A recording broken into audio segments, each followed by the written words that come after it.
उसने बोला कि अपना ऊपर का कपड़ा उतार के बॉडी से बॉडी मसाज करेंगे। अच्छा, तो ये उसी में रहेगा कि ये अलग है? नहीं, उसके 2500 रुपये अलग चार्जेस रहते हैं। पुलिस के मिली भगत से ये काम हो रहा था, इसलिए लोकल पुलिस भी उतनी ही दोषी है जितना स्पा पार्लर चलाने वाले। दूसरी बात कानूनी क्या है, कानून में इन्होंने देह व्यापार अधिनियम लगा दिया है, लेकिन इस पे गैंगस्टर लगाना चाहिए और सेक्शन 14 की कार्रवाई करके जो देह व्यापार से अर्जित धन है उसको सीज करके जब्त करना चाहिए। जनपद के थाना कैंट के रामपथ स्थित नियावा क्षेत्र में स्पा एंड सैलून खोलकर उसकी आड़ में अनैतिक देह व्यापार किया जा रहा था। यही नहीं, स्पा सेंटर के बोर्ड पर भगवान राम की तस्वीर भी लगाई गई है। रिसेप्शन पर बैठी संचालिका ने इस बात की पुष्टि की। 2500 रुपये अलग चार्ज देना होगा, अलग तरह की बॉडी मसाज किया जाएगा। इसके अतिरिक्त अनैतिक कार्य के लिए भी अतिरिक्त चार्ज दिए होगा। सूचना मिलने पर कैंट पुलिस ने छापा मारा, लेकिन तब तक सभी संचालक फरार हो चुके थे। वहीं अयोध्या एसपी सिटी मधुबन सिंह ने बताया कि कैंट थाना क्षेत्र के नियावा में एक स्पा सैलून की आड़ में अनैतिक देह व्यापार की सूचना मिली है।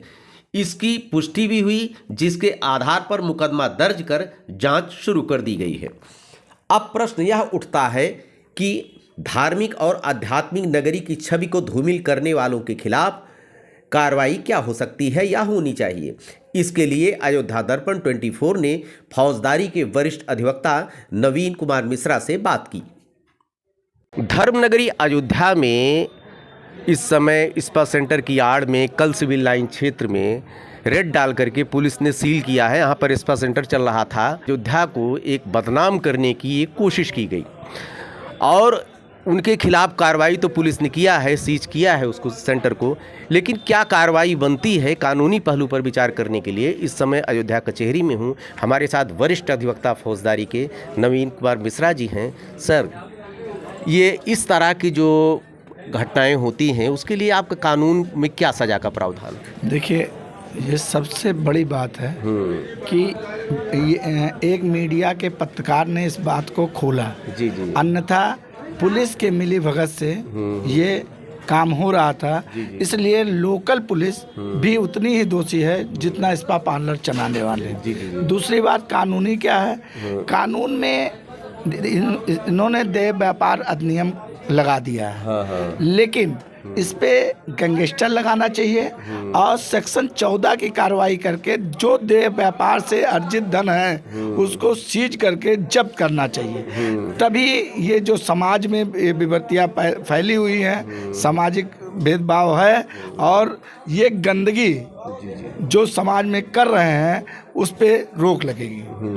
ये बताइए, इसमें जो संलिप्त हैं, जैसे एक तो मेन मास्टर माइंड होता है जो इस कार्य को करवाता है, उस पर तो गैंगस्टर लगना चाहिए, जो लेकिन इसमें संलिप्त हैं जो महिलाएं भी हो सकती हैं, पुरुष भी हो सकते हैं, उनके ऊपर क्या कार्रवाई बनती है? देखिए, सारे लोग, कोई भी जबरदस्ती काम ये नहीं हो रहा था।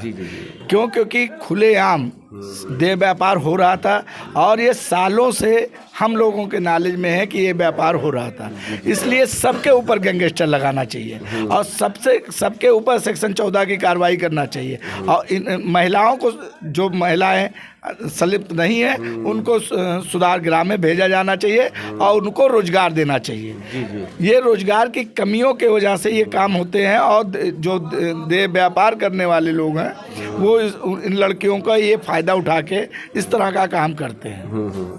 आमतौर पर ये कहा जाता था कि इस तरह की जो सेक्सुअल की जो गतिविधियाँ होती हैं उनकी धाराएं बड़ी कमज़ोर हैं, लेकिन वकील साहब का कहना है कि जो मेन मास्टर माइंड है उसके ऊपर तो गैंगस्टर अवश्य लगना चाहिए। बाकी जो लड़कियाँ इसमें संलिप्त हों, महिलाएं संलिप्त हों, कुछ पुरुष भी, क्या उनकी मजबूरियां हैं, कुछ हो सकती है, कुछ विवशताएं हों, तो उनके लिए क्या होना चाहिए? मैं फिर कह रहा हूँ, जो नारी जबरदस्ती आई है या कोई पारिवारिक पृष्ठभूमि है, उसको नारी सुधार ग्राम में भेज के कोई रोजगार की व्यवस्था की जाए, वो काम सीख ले और अपना रोजगार करे। लेकिन जो इसका मास्टरमाइंड है उसके ऊपर रासुका या गैंगस्टर जरूर लगाना चाहिए। अभी तक पुलिस की कार्रवाई से क्या, आप तो पुलिस पर ही आरोप लगा रहे हैं, संलिप्तता हो सकती है? देखिए, ये मैं साफ शब्दों में कहना चाहता हूँ कि रोड के किनारे ये काम हो रहा था, तो बिना शासन, बिना पुलिस के मिले हुए ये कतई नहीं हो रहा था। मेरा साफ कहना है